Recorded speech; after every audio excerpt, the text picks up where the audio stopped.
This is the second section about words. Words are little vibrational packets, or some of them are very big, and they can make you feel bigger or smaller.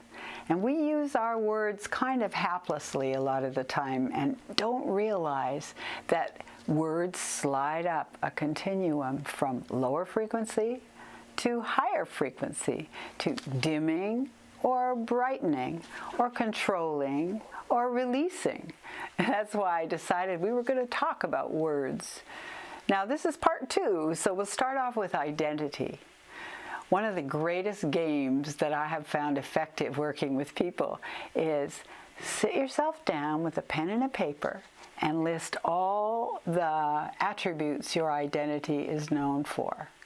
So I'm a woman, and I'm an intuitive, I'm a mother, I'm a grandmother, I'm a divorcee, I'm a widow, I'm a whole bunch of things, you know. I'm a scholar, I'm a literature student, I'm an author. Oh my goodness, it goes on and on. Sometimes I'm cranky. Maybe you are too. So if you list all of your identities that you can think of, and you could probably cover pages and pages, remember, each of those words is a vibrational packet. So I want you to feel all of them as you list them out loud. Feel them all in your body, mind. You'll know what I mean. You'll feel them kind of running through or rustling through your body. And then calling in your higher self.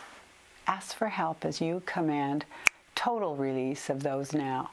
Total release. You might even feel them shuffle and move off of your body as if they were externally placed. Do that a few times. And who are you really? You might find you're quite different than what these identity comments say about you. You may not, but some people really have. So let's move to the next word. We're going to move into healing. So that little exercise about identity that we just did is an exercise in healing, in self-healing.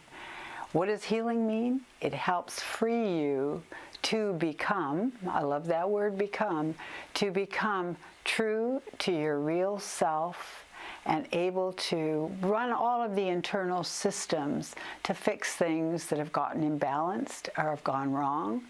Healing is also stepping up to the plate and becoming empowered by knowing who you really are, as opposed to how people say you are or how people see you. That's healing as well. Healing is sometimes passing over. Some people are in terrible pain and are very, very ill, and they become very awake and conscious as they pass through. And to me, that's tremendous healing. It's also known as success. Isn't that interesting? And so using our words consciously and sending them out consciously, we can use every word we use as a healer. You know, you can say, wow, I really see you that way, and you become a little empowered. Or I know who you are, and you'll feel more empowered. That's healing. Or how could you be this way? How could you do that? That is daunting. It keeps us smaller, doesn't it? So learn to turn that word around for healing. And I wonder what would happen all over the planet if humans consciously were aware of whatever words they put forward would release people, would heal people to a degree. And let's go to another word is consciousness. So I'm talking about healing, I'm talking about becoming, but consciousness is being aware of what you're doing, of being conscious that you're healing, conscious that you're sending your words out carefully and with a little bit of planning or almost planning. And consciousness means waking up to what we are and the integration of nature, and the laws of nature, and our impact on it. Consciousness is awakening. It's waking up and seeing the impact that you place and I place or put into any group and what we receive from any group. Consciousness means when someone's really rude to you, you feel more aware and conscious or awake to what their real message is, which is maybe they don't feel well. Or maybe, I don't know, a number of things like maybe you hurt their feelings And you need to be conscious enough to take that information and move it back and soothe everything. Move it through and make people harmonious one with the other. We can do that. It just takes a lot of consciousness, a lot of awareness. As we think, so we are. As we think, so are our circumstances. We've all heard that before. But that's becoming conscious, isn't it?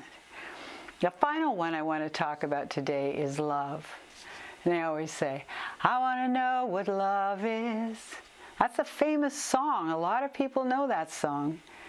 Love, people say, I love peanut butter. I love chocolate. I love this house. I love living on the West Coast. All this love stuff. But there's something else about love. It's a very transcendent word. It's something that takes, to get to the very high end, it takes an awakening and an awareness in yourself to undo all the competitive things, the debilitating attitudes, the fear-based attitudes, and all of that. Love, as you move up the continuum, is a radiance that you can pour out and gift people. And when I say gift people, it's that people who are really good at real love, not conditional love, but real love, radiate out of their body-mind in such a way as to lift everyone that they meet, even if somebody's being horrible or a jerk. Love is a fascinating word. So my recommendation is we take each of these words like they're a certain kind of chewing gum and chew them and chew them and chew them and find out what can healing become, what can becoming become, what can awakening mean if it keeps unfolding and unfolding, and what does consciousness do if you keep becoming more and more conscious. All of these have a tremendous power. But none of them has the great power of love. Play with feeling it. No matter what's going on, feel it. And you'll know its power to light up a lot of people. Thank you so much for listening.